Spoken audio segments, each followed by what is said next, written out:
बिस्मिल्लाहिर्रहमानिर्रहीम। अस्सलाम वालेकुम प्यारे बच्चों, कैसे हैं आप? सब ठीक हैं? मेरी तरफ़ से आप सबको सुबह बखैर। जी बेटा, पढ़ने से पहले हमेशा की तरह सबसे पहले हम देखते हैं आज कौन सा दिन है और आज क्या तारीख़ है।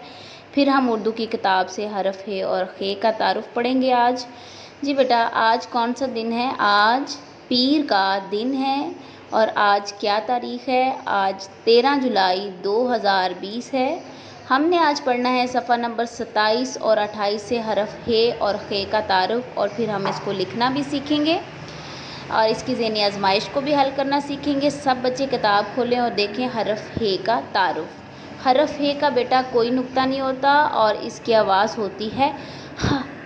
हरफ हे की आवाज़ होती है ह। हे ह, हजाम, बाल काट रहा है हजाम।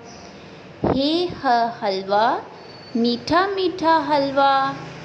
हे ह, हौस, पानी का है हौस। अब हम पढ़ेंगे हरफ खे का तारुफ़। बेटा, खे के ऊपर एक नुक्ता लगता है और इसकी आवाज़ होती है ख। खे ख, खत, किसने भेजा खत। खे ख, खरबूजा, पीला है खरबूजा।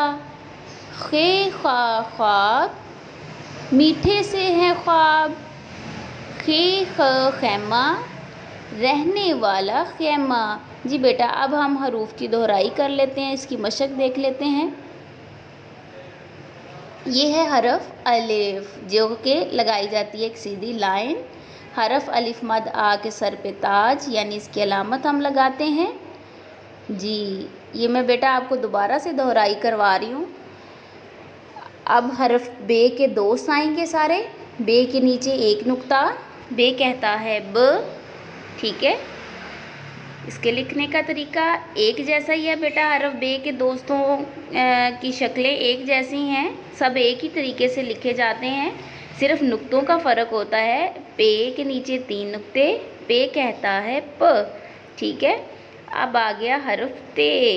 ये है हरफ ते। ते के ऊपर 2 नुक्ते लगते हैं और इसकी आवाज़ होती है त। ते के ऊपर 2 नुक्ते, ते कहता है त। अब आ गया हरफ टे। टे के सर पे टोपी, टे कहता है ट। जी हाँ, हरफ टे के ऊपर छोटी सी तोएं लगाई जाती है।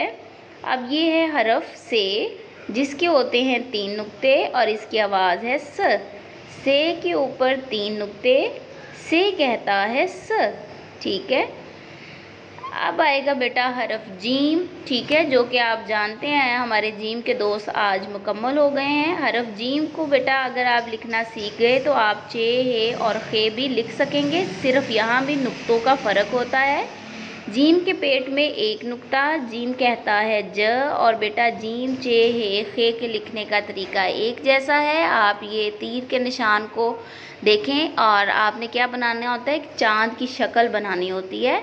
जिस तरह चाँद आसमान पर आप देखते हैं, उसकी शक्ल भी इस तरह होती है, आपने भी इसी तरह इसको लिखना है। ये है बेटा हरफ हे, जो कि आज का हमारा सबक था। जी हाँ, इसका कोई नुक्ता नहीं होता, ये खाली होता है। हे है खाली, हे कहता है ह। ये है बेटा हरफ खे। खे के ऊपर एक नुक्ता लगाया जाता है। ठीक है, और इसको भी लिखने का तरीका एक जैसा ही है। अब आपने बेटा यहाँ करनी है ज़हनी आजमाइश हल। आपने खाली जगह मुकम्मल करनी है, जो आपको खाली डिब्बे नज़र आ रहे हैं, इनमें आपने देखना है कौन सा हरफ आता है, वो आप लिखेंगे। यहाँ आप कालम मिलाएंगे, ठीक है, तस्वीर के साथ मुतलका हरफ को मिलाएंगे। बेटा आज के लिए इतना ही। अपना बहुत सा ख्याल रखिएगा। मैम शाज़िया को इजाज़त दीजिए। अल्लाह हाफ़िज़, अल्लाह निगहबान, जज़ाकल्लाह।